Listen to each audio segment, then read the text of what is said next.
സർക്കാരിനെതിരെ chief secretary Jiji Thomson സർക്കാരിന് ഇച്ഛാശക്തി ഇല്ലാത്തതുകൊണ്ട് സംസ്ഥാനത്ത് വൻകിട പദ്ധതികൾ മുടങ്ങുന്നുവെന്ന് chief secretary Merin Mary Chacko തിരുവനന്തപുരത്ത് നിന്നും.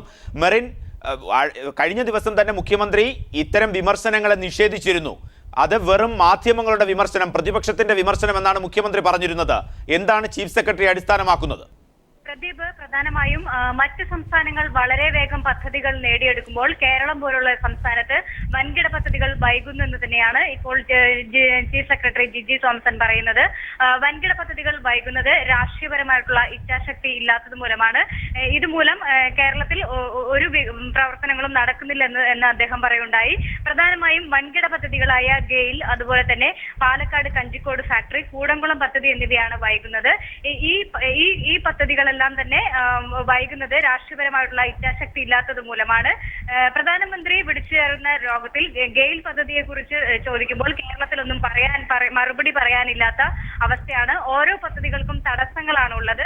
എന്നാൽ ഇതെന്തുകൊണ്ടാണ് ഈ തടസ്സങ്ങൾ എന്ന് പരിശോധിക്കുന്നില്ല, അതിന്റെ പ്രായോഗിക തലങ്ങൾ ആരും തന്നെ പരിശോധിക്കുന്നില്ല എന്ന് അദ്ദേഹം പറയുന്നു.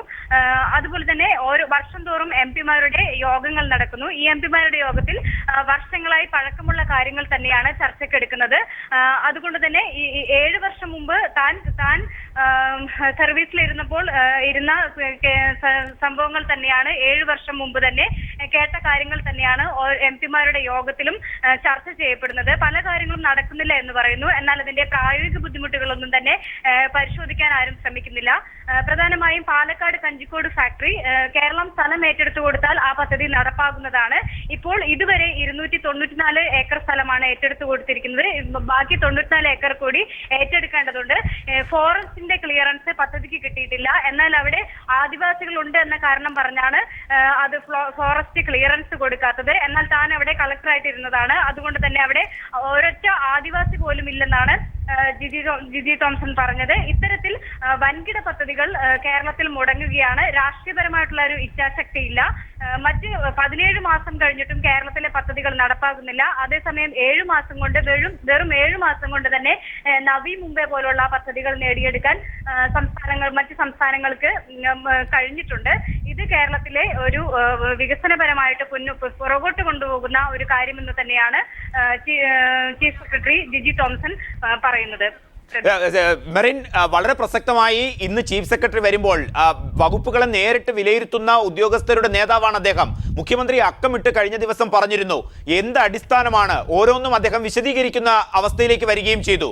മുഖ്യമന്ത്രിയെ ക്ലിയർ കട്ടായി ഈ ഭരണസ്തംഭനം എന്നുള്ള അവസ്ഥയിൽ ചീഫ് സെക്രട്ടറി തള്ളിക്കളയുന്നു മുഖ്യമന്ത്രിയുടെ വാക്കുകളെ. അത് അടിസ്ഥാനമാക്കുന്ന വാക്കുകൾ ജിജി തോംസന്റേത്.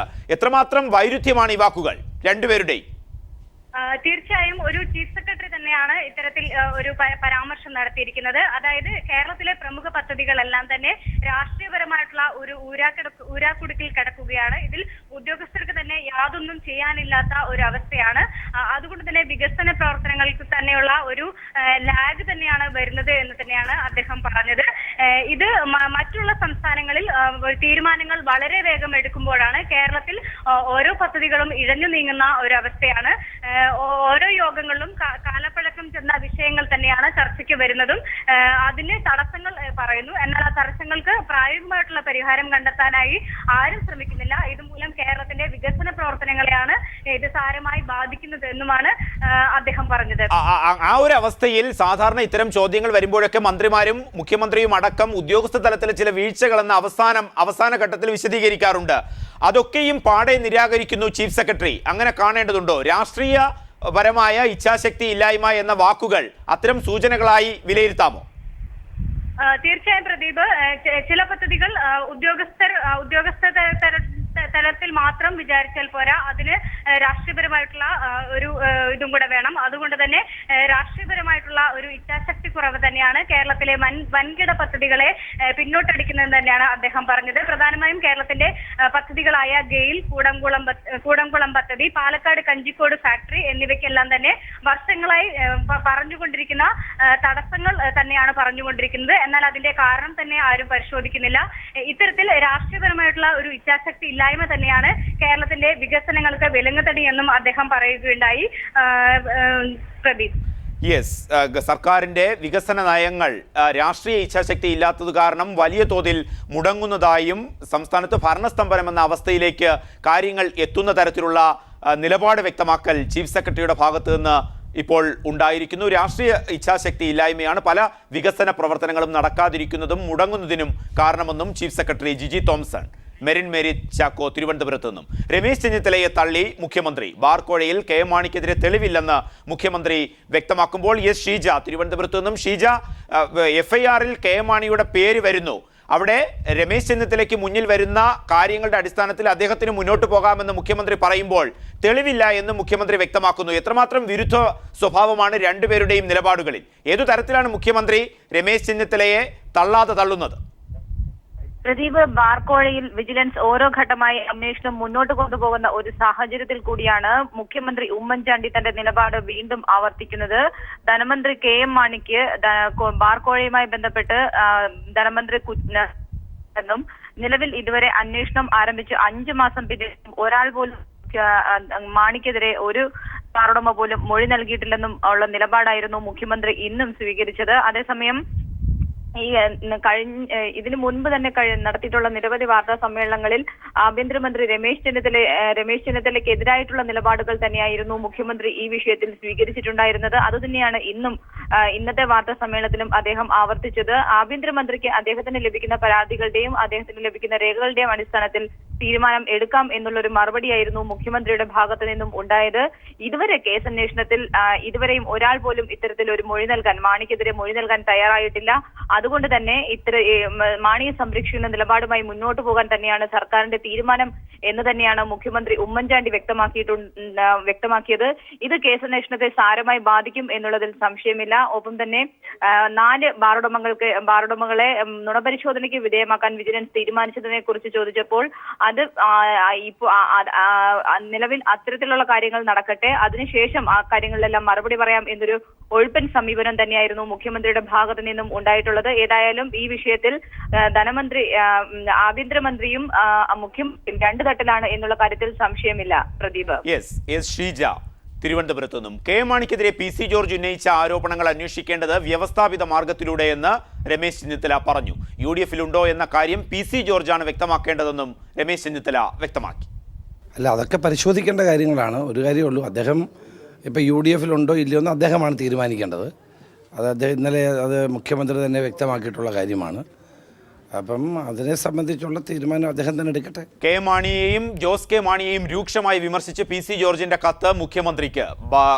റബ്ബർ വിലയിടുമായി ബന്ധപ്പെട്ട് സമരം നടത്താതിരിക്കാൻ വൻകിട ടയർ കമ്പനി ഉടമയിൽ നിന്നും ജോസ് കെ മാണി 10 കോടി രൂപ കൈപ്പറ്റിയെന്ന് കത്തിൽ PC ജോർജ് വിമർശിക്കുന്നു. ഇക്കാര്യം കെ മാണിക്ക് അറിയാമായിരുന്നുവെന്നും കണ്ടില്ലെന്ന് നടിച്ചുവെന്നും PC ജോർജ് കത്തിൽ വ്യക്തമാക്കുമ്പോൾ ബാർ കുംഭകോണവുമായി ബന്ധപ്പെട്ട് സോളാർ അഴിമതിയുമായി ബന്ധപ്പെട്ട് ജോസ് കെ മാണിക്കും കെ എം മാണിക്കും വ്യക്തമായ പങ്കുണ്ടെന്നും PC ജോർജ് കത്തിൽ ആരോപിക്കുന്നു. PC ജോർജിനെ ചീഫ് വിപ്പ് സ്ഥാനത്ത് നിന്നും നീക്കിയുള്ള സർക്കാരിന്റെ ഉത്തരവ് പുറത്തിറങ്ങി. മുഖ്യമന്ത്രിയുടെ നിർദ്ദേശപ്രകാരം പൊതുഭരണ വകുപ്പാണ് ഉത്തരവിറക്കിയത്.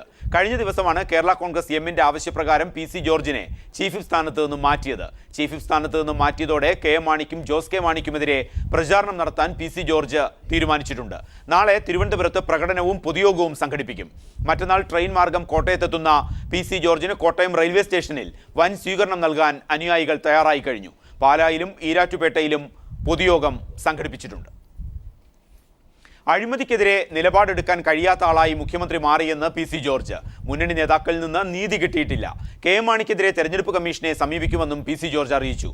MLA സ്ഥാനം രാജിവെക്കാൻ ഉദ്ദേശിക്കുന്നില്ലെന്നും ജോസ് കെ മാണിയെ സംരക്ഷിക്കാൻ സരിതയുമായി കെ എം മാണി ചർച്ച നടത്തിയെന്നും PC ജോർജ് വ്യക്തമാക്കി.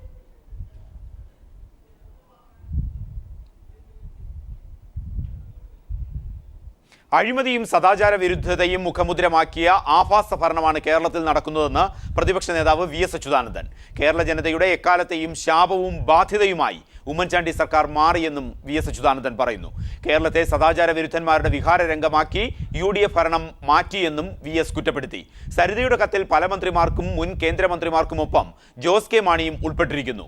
ഇതിനോട് ഉമ്മൻചാണ്ടിയും VM സുധീരനും പ്രതികരിക്കണമെന്നും VS അച്യുതാനന്ദൻ പ്രസ്താവനയിൽ ആവശ്യപ്പെട്ടു. സരിതയുടേതായി പുറത്തുവരുന്ന കത്ത് താൻ കണ്ടതാണെന്ന് ആർ ബാലകൃഷ്ണപിള്ള. കത്ത് താൻ PC ജോർജിനെ കാണിച്ചിട്ടില്ല. അഴിമതി വിരുദ്ധ പ്രവർത്തനമാണ് PC ജോർജിന്റെ ലക്ഷ്യമെങ്കിൽ പിന്തുണയ്ക്കുമെന്നും ബാലകൃഷ്ണപിള്ള പറഞ്ഞു. ക്ഷേമ പെൻഷനുകൾ ഉടൻ വിതരണം ചെയ്യാൻ KPCC സർക്കാർ ഏകോപന സമിതി യോഗത്തിൽ തീരുമാനം. കോൺട്രാക്ടർക്കുള്ള കുടിശ്ശിക ഉടൻ കൊടുത്തു തീർക്കാനും വികസന പ്രവർത്തനങ്ങൾ മുൻഗണനാക്രമത്തിൽ നടപ്പാക്കാനും യോഗം തീരുമാനിച്ചു. സർക്കാരിന്റെ അവസാന വർഷ പദ്ധതികളും പ്രതിച്ഛായ മെച്ചപ്പെടുത്താനുള്ള പ്രവർത്തനങ്ങൾ സംബന്ധിച്ചും യോഗം ചർച്ച ചെയ്തു.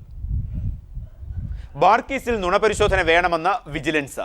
4 ബാർ ഉടമകളെ നുണപരിശോധനയ്ക്ക് വിധേയമാക്കാൻ വിജിലൻസ് കോടതിയുടെ അനുമതി തേടി. ഇതുമായി ബന്ധപ്പെട്ട് ഹർജി വിജിലൻസ് കോടതിയിൽ സമർപ്പിച്ചു. ബാർ ഉടമകൾ അടുത്ത മാസം 4-നകം നിലപാട് അറിയിക്കാനും ആവശ്യം. PSC സെക്രട്ടറി നിയമനം ഗവർണർ അംഗീകരിച്ചു. സാജു ജോർജിനെ PSC സെക്രട്ടറിയായി നിയമിക്കുന്ന ഫയൽ ഗവർണർ ഒപ്പുവെച്ചു. PSC ചെയർമാന്റെ എതിർപ്പിനെ തുടർന്ന് നിയമനം നേരത്തെ വിവാദമായിരുന്നു. ജാതി സംവരണത്തിന് യോഗ്യതയില്ലെന്ന് കാണിച്ചാണ് നിയമനത്തെ PSC ചെയർമാൻ എതിർത്തത്. ജാതി സംബന്ധിച്ച പരിശോധനാ സമിതിയുടെ അന്വേഷണം തുടരുമെന്ന ഉപാധിയോടെയാണ് നിയമനത്തിന് അംഗീകാരം നൽകിയിട്ടുള്ളത്.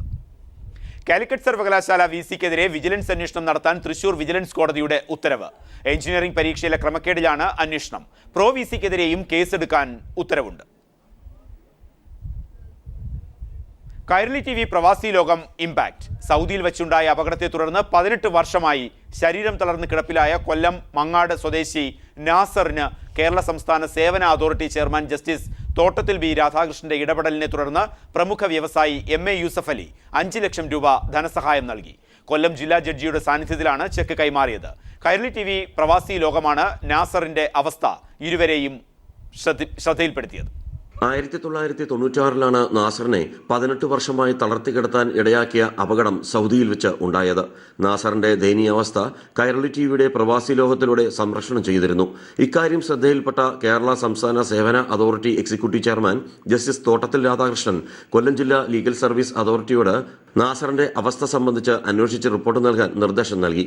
കൊല്ലം ജില്ലാ പ്രിൻസിപ്പൽ സബ് ജഡ്ജി കെനറ്റ് ജോർജ് നാസറിന്റെ വീട് സന്ദർശിച്ച് അവസ്ഥ സംബന്ധിച്ച റിപ്പോർട്ട് നൽകി.